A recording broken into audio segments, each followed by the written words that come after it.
وقل رب زدني علما.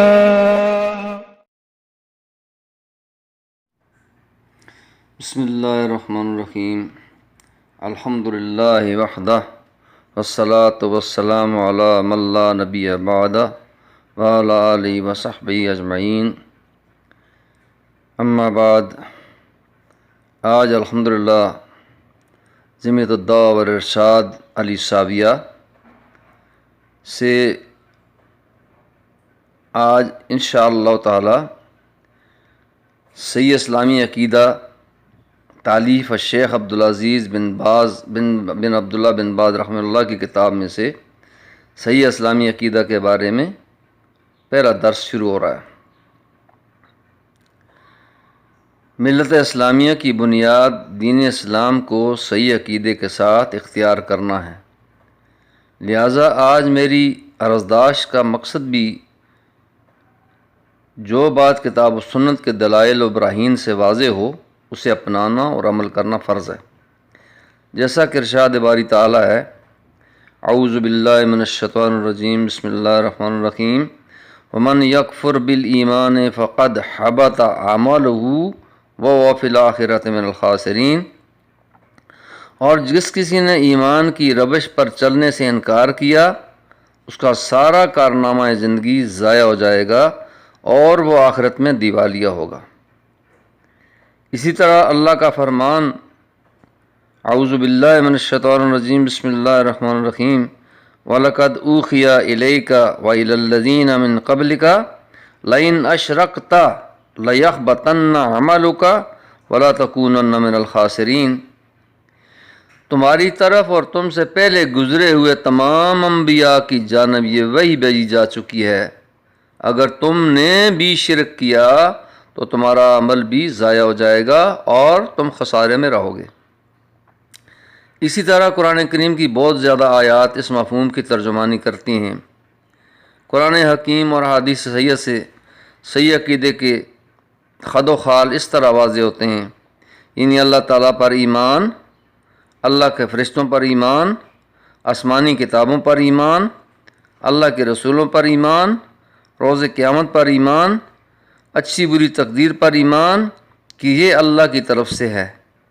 ان کے استحکام کے لیے اللہ پاک نے اپنے نبی آخر الزمان محمد صلی اللہ علیہ وسلم کو مبعوث فرمایا. اللہ اور اس کے رسول صلی اللہ علیہ وسلم نے جن پوشیدہ امور کی خبر دی اور جن پر ایمان لانا ہر مسلمان کے لیے ضروری ہے، سب کی سب انہی 6 بنیادی ارکان کی تفسیر و ترجمانی ہے جو کتاب و سنت کے ذریعے کی گئی. ارشاد باری تعالیٰ ہے: اعوذ باللہ من الشیطان الرجیم بسم اللہ الرحمن الرحیم لیس البر ان تولوا وجوہکم قبل المشرق والمغرب ولکن البر من آمن باللہ والیوم الآخر والملائکۃ والکتاب والنبیین.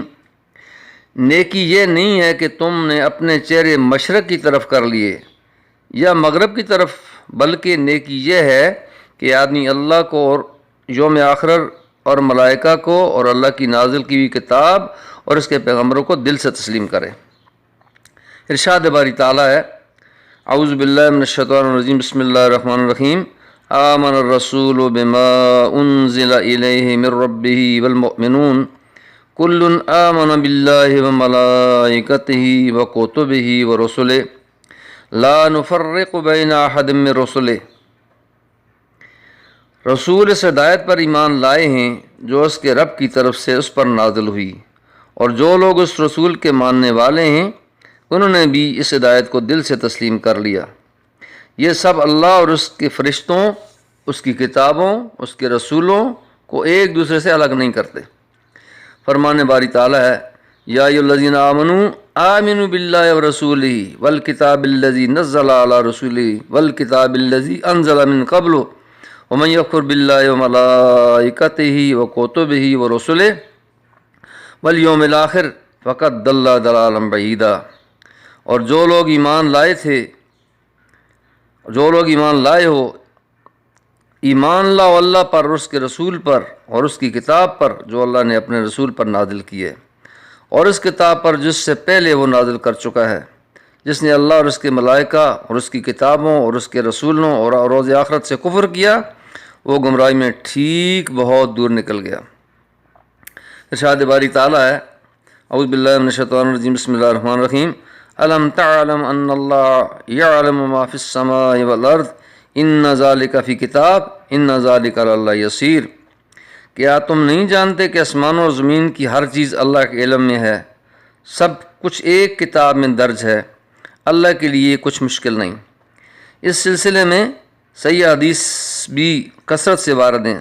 وہ مشہور حدیث جس کو امام مسلم نے اپنی جامع صحیح میں امیر المومنین حضرت عمر بن الخطاب رضی اللہ تعالیٰ عنہ سے روایت کیا ہے۔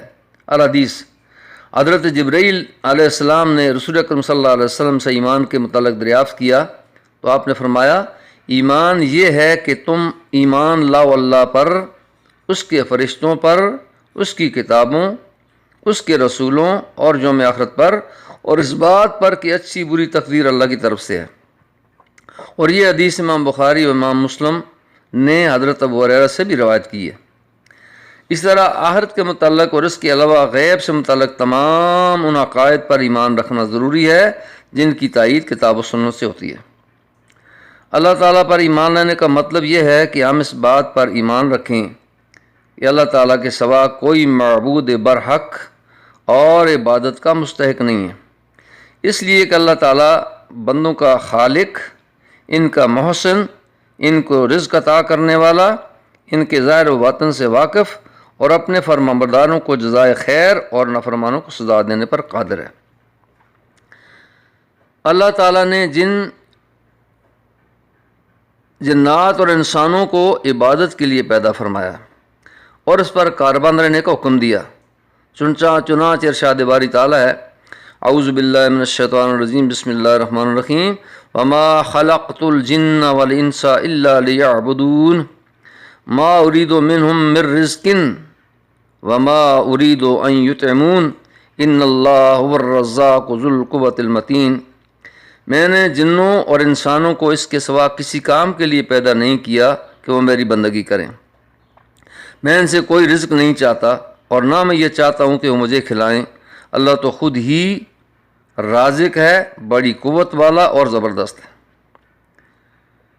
اے لوگو، اس اللہ کی بندگی کرو جو پہلے گزرے لوگوں کا اور تمہارا سب کا خالق ہے۔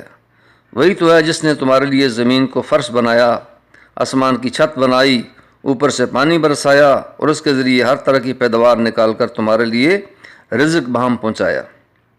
بس اگر جب تم یہ جانتے ہو تو دوسروں کو اللہ کا مد مقابل نہ ٹھہراؤ۔ اور انشاءاللہ تعالی آج یہ درس کا آخری تھا اور انشاءاللہ تعالی آئندہ درس بھی جاری رہیں گے۔ وما توفیقی الا باللہ وما علینا الا البلاغ، وصلی اللہ تعالی علی نبینا محمد وعلی آلہ وصحبہ۔